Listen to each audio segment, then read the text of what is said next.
Have you ever wondered what happens when we die? Inside of this episode today, I'm going to be talking about the process on the spiritual side of what happens when someone transitions into spirit. But I'm also going to be talking about the top lessons I've learned from spirit and what they really want to share with you today on the podcast. Things from the spiritual world that they wish they would have done while they were living. I truly believe that we are here to live our life purpose in abundance. And I don't know about you, but I don't want to get to the end of my life and go, oh my gosh, I missed it. Oh my gosh, I missed out. So much information inside this episode of the transition process, what happens when we get into spirit, and what can we do now before we get there. All right, stay tuned.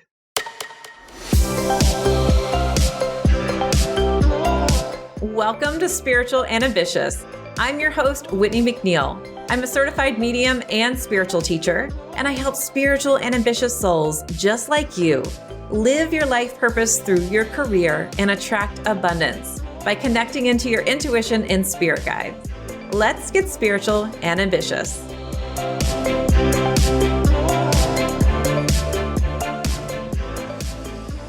Before we dive into this episode, I want to give a shout out to Light Dancer 9. Light Dancer 9 says, I love how down to earth Whitney is and all the information and tips she provides in her podcast. She is genuine and authentic and comes from a place of positivity that leaves the listener feeling inspired. Thank you so much, Light Dancer 9. I love reading these reviews, and we have a podcast review giveaway. So you can go over to messengerspirit.com/podcast review with all the details. And don't forget to share your review on social and do that with the hashtag spiritual and ambitious love so that you're entered to win. All right. Today, we're going to be talking about something that is nothing business related. I know that you really want to live your purpose through your career. One of the big questions I will get is, Whitney, what happens when we die? So this is one of those topics that I wanted to bring some light to. I know you're interested in communicating with your spirit guides and your loved ones who have passed over into spirit. So what happens actually when we die? First and foremost, the dying process looks very different here on the earth plane than it does in the spiritual plane. So throughout my years of talking to spirit, and when I used to do readings, I would get a lot of questions about, were they in pain when they passed? Did they know what was going on? Did they know I was in the room? And the best way I can explain it, let's talk about somebody who might be in hospice, for an example. You see the physical body lying there, but what happens energetically is that the person who's transitioning is halfway out of their body, depending on the process. Sometimes they're fully out, and when they're fully out, they can still be somewhat connected until they finally let go. Or they can be kind of half in and half out. You'll see a lot of this with dementia patients or patients who are very close to transitioning. They kind of move in and out. And in fact, when I would read someone, let's say that I had a client who was asking about someone who was older, sometimes that person in question will read like they're already in spirit. And sometimes they read as if they are still here, and then they go to spirit and they're kind of back and forth. I've had many a time where someone who was older, it read that they were kind of already in spirit, almost like their soul is preparing. So before we even get to the transition point, and this is talking more about the natural death process, or when we know that someone's going to be transitioning at some point, you'll see that person sleeping more. And when they're sleeping more, they're hanging out in the astral plane preparing. They're talking to friends and family. They're talking to their spirit guides, and they're preparing for transition. You'll also see people recounting their memories. And so sometimes you'll see someone say, don't you see that person over there? Or, hey, mom, and they're talking to spirit that they're already seeing. even though the other people who are around them may not think that they're making any sense. Now, they also will talk about memories. So sometimes you're thinking, what in the world is going on here? What's really happening is they are downloading certain memories into their spiritual body. So we have our physical body, and then we have our mind outside of our body. This is why you're able to pick up on other people's thoughts or emotions, especially if you're an empath, because thoughts and emotions exist outside of the body. And when we pass into spirit, the body dies, but the mind does not. This is why we are still able to communicate with spirit, and they can give us different memories that they've had when we were together or provide evidence as to who they are. So when you see your loved one talking about these memories, and these can be things that you can't quite make sense of, most of the time, they're downloading these into their mind. Now, when I pass into spirit, one of the intentions I have is to only download the highlights because I don't want to bog my energy down with all the details. Now, of course, when you are in spirit, you can choose to become lighter. You can also release some of those memories. So when a loved one in spirit comes through in a reading, some loved ones have all the details. I know where your watch is, and I know what that vase looks like over in the right corner of your bedroom. And here's all these details about everything we used to do together. And then some loved ones in spirit have chosen to release those memories so they become lighter. They still have the highlights, and they don't have as many details. It's just kind of like, here's the general highlights of what I remember. So if you've ever wondered why some loved ones are really chatty and have a lot of details, and some loved ones are more, matter of fact, or, here's what it is. This is all I got for you. Then it's because they've only taken those highlights. So they will have memories. We just might not have all the details. So to answer the question, did my loved one know I was in the room? My answer really depends on that loved one. Sometimes they are aware, and sometimes they are not as aware because they're really focused on the transition process. Many times I've gotten the question, is my loved one in spirit in pain, or were they in pain? And largely the answer is no. I was already outside of the body and I wasn't connected in. So whereas it may have looked like I was in pain, I really wasn't there. I was already outside of my body. When loved ones transition into spirit, they also choose their timing. Sometimes they choose to go when no one's around. And the people on the earth plane can feel really upset about it because they didn't get their last goodbye. But their loved one who transitioned wanted to choose that time because they felt it would be too hard on perhaps both parties. Sometimes a loved one in spirit really needs to hear it's okay to go in order to allow them to release. But rest assured that they have support around them when they transition, and they see certain people when they quote unquote cross over. So stay with me after this quick break, and I'll talk about who meets your loved ones in spirit when they transition. And I'm also going to be telling you about why some loved ones cannot come through to visit us and why some can. I'll be back after this quick break. This episode is sponsored by my free Spirit Guide Masterclass.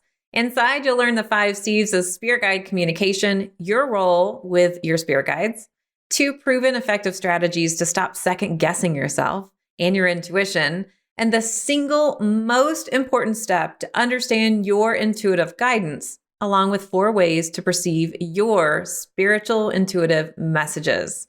You'll also be getting a workbook to go through this class as well. You can join at messengerofspirit.com/free class. As a professional psychic medium, I've done tens of thousands of readings. but I felt a call to move more fully into teaching intuition. But I still get so many requests about doing readings. So while I don't do readings anymore, I have brought in some very trusted colleagues who are now available for live 1 hour readings on Zoom. If you would like to book your psychic medium reading, go to messengerofspirit.com/appointments to see our available readers and schedule your Zoom reading today. Thanks for staying with me. All right, so your loved ones, when they transition into spirit, they are greeted by a welcome committee. And that welcome committee can be comprised of spirit guides and or loved ones in spirit. When they transition into spirit, they are not welcomed by every single loved one that they knew, because it is quite overwhelming at first. One, you've just made the transition, you are trying to figure out this whole spiritual body, and you've also left behind the earth plane world. The welcome committee, usually about 5 spirits, will pepper in some loved ones in spirit that they recognize, and the spirit guides that are going to help them and say, hey, welcome, we're happy you're here. It can take a little bit of adjustment to feel like I know what's going on. And then there's an orientation committee, and that orientation committee will help guide the spirit about how to operate in this new, let's say, dimension. So this orientation committee helps the spirit acclimate to getting used to this new way of being. Now, depending on the spirit, depending on the vibration level of the spirit, and depending on how prepared the spirit was for transitioning, it may take a longer amount of time as we would view it on the earth plane, or it may take a short amount of time. It just truly depends on the growth of the spirit and the awareness of the spirit. So for an example, a medium who's very used to the spiritual world might not feel as shocked when they go into spirit because they're more acclimated. Most of the time, if you are interested in spiritual development, then you're aware of astral travel and have had some sort of experiences there, so it makes it a bit easier too. Someone who was not planning on going into spirit, someone that had their life fully ahead of them and just abruptly leaves the earth plane world, generally speaking, could have a longer time to transition. Generally speaking, may have a longer amount of time to completely accept and embrace this transition. So what happens to the people who transition, quote unquote, early or abruptly or violently? It really depends on those people who've crossed over into spirit. So there's what we call a healing process or a healing cocoon. And sometimes that person needs to kind of decompress for a good while. And I have had people in spirit come through and they've passed 3 days ago. And then I haven't had people come through and they transitioned 50 plus years ago. So it's really all relative to the spirit's experience. I've had loved ones in spirit come through in a reading who passed violently and they were able to come through and they just accepted the process and they were really interested in communicating with their loved ones in spirit. And if a loved one in spirit does not come through for you, please know that it's not personal. There are a couple reasons why they will not come through. One, they can be going through a healing process on their own, and it kind of reminds me of a shock to the system. So they need some extra time to accept that process. I think of it as a decompression process where it's kind of like I'm in a healing state for a good while and I need to kind of acclimate and come back to this place and awareness. Now, another reason that your loved one in spirit may not come through is because they feel like it would provide too much grief on your behalf. And I know that the person who wants a reading wants to communicate with their guides, and they are adamant that if they hear from this loved one that they will feel better. But in fact, sometimes it's not the case. There's not been enough time that has passed, and both parties may not have really felt like they were able to fully heal or integrate.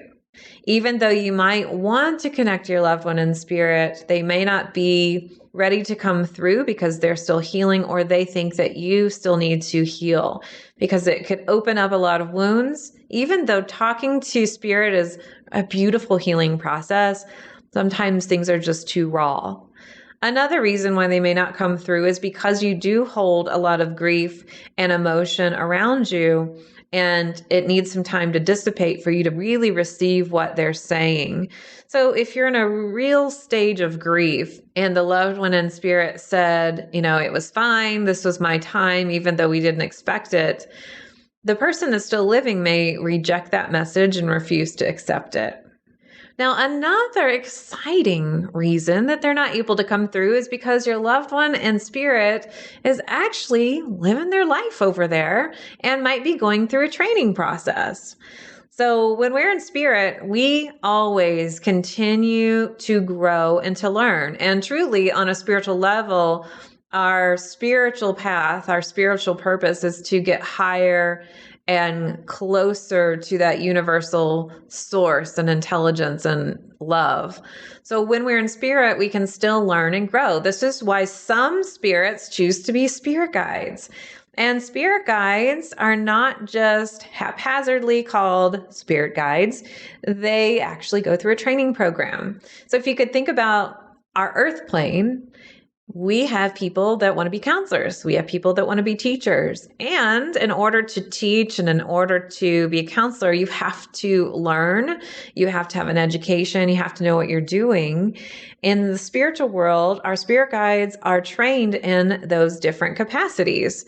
And one of the big ones is that they need to make sure that they know how to communicate with us in a safe way. So your loved ones in spirit might be going through a training process to become a guide.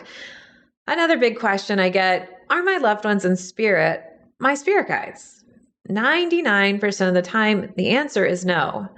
Now, that doesn't mean that your loved one in spirit cannot come through and give you some wonderful advice or their opinion. And I've had many of those, especially when there is a parent-child connection. I've seen dads come through and give their child information about their car or their house, or they need to fix the pipes, or they need to look at their tires. I've had moms come through and talk about the grandchildren and the cooking, anything else that the mom wants to share. Now, I know that those just sounded like stereotypical roles, but I'm giving you just some experiences about what I have seen in readings and how they've come through. But again, everyone's advice and experience is relative. But your loved ones in spirit do not always agree with your spirit guides. This is one reason they are not your guides. If your loved one in spirit was your guide, they most likely would not be objective. So those lessons that you need to learn in this lifetime, the karma that you need to complete, your loved one in spirit might try to guide you away from it because they know there might be a little heartache involved. But your spirit guides are like, no, you need to learn this lesson. This is part of your path. Your loved one in spirit also has to go through training, like I was just talking about. So you already have enough guides, so you don't really have an opening. Your loved one in spirit may not be your vibrational match, so it really wouldn't be as helpful as you might want it to be. While you might love to have your loved one as a guide, most likely it's not going to be the right fit. So if you're a business owner and your mom was not a business owner, probably not going to be as insightful and helpful for you as you grow your business and make big changes. Before we close, I wanted to give you some thoughts and some insights from our loved ones in spirit. One of the big ones is our loved ones want us to enjoy this earth plane as much as possible. And I've seen some loved ones have some regrets because they didn't enjoy this body or this earth plane fully. And they worried and they didn't truly enjoy the time they were here. When we are on the earth plane, it is the best learning training ground. Everything is so real and tangible, and we can touch things. And spirit, that is not the same. So because our experience on earth is more vivid, like right in front of us, literally, we get to really experience through our senses, because it's so vivid and sometimes polarizing, we are able to learn lessons faster and grow our vibration faster. When we're in spirit, we don't have that vivid, tangible experience to grow as fast. Now, there's plenty of opportunities to grow in spirit. You can be a guide, you can learn different concepts, you can continue your learning and your education in the spiritual world, but this is a great opportunity. Now, another regret that I have heard from spirit is not taking advantage of the opportunities. And when they got to the end of their lives, feeling like they missed out on things because they were too scared to say yes. They were too scared to say yes to those things that they truly, really wanted. And sometimes these I'm afraid of saying yeses was because they were living their life really through someone else or for someone else, or they felt guilty. I felt guilty to say yes because of my children, or I felt guilty to say yes because of my spouse. And really, it comes down to, I wish I would have made that leap. Another one is, I wish I would have seen the world. I wish I would have traveled. I wish I wouldn't have been too scared. And I wish that I wouldn't have made excuses. And when I say excuses, this means for everything. Another lesson that I've received from spirit is I wish I would have told people how I felt, and I wish that I would have been really honest. And this includes telling people that you love them. I've heard some, I missed my chance. With missing their chance, kind of comes down to two things. One is, I wish I would have spent more time with so-and-so. This is usually around family. I missed my chance around a romantic love, or I missed my chance because I didn't say yes and I didn't have enough confidence or courage in myself to just do it. So I hope those lessons and those messages really hit home so that you really feel, I'm not going to waste another darn minute here. I'm going to live my purpose more fully. I am going to communicate with spirit. I'm going to say yes to the opportunities that they give me. I'm going to invest in myself, whether it's money or time, when I know it's part of my path. And I'm going to truly live my life in joy. Now, if you want to communicate more with your loved ones, you can do that through your spirit guides. And I've got some resources for this. If you haven't taken my free spirit guide masterclass, I highly recommend it. I'll link to it in the show notes. And if you want to learn how to clearly receive your intuitive messages and communicate with your spirit guides, you can work with me through my 4 Intuitive Languages course. I will link to that in the show notes as well. I will see you in the next episode, but until then, here's to staying spiritual and ambitious. Thanks so much for listening to this episode. And if you loved it, would you please share it with a friend? I would also love your review and a reminder to subscribe so you never miss an episode. You can find me at messengerofspirit.com, and you can take the 4 Intuitive Languages quiz and find show notes there too. If you want to connect on YouTube, Facebook, or Instagram, you can find me at Messenger of Spirit. If you want to continue the conversation, join my free Facebook group at messengerofspirit.com/group. I'll meet you right here next week. Here's to staying spiritual and ambitious.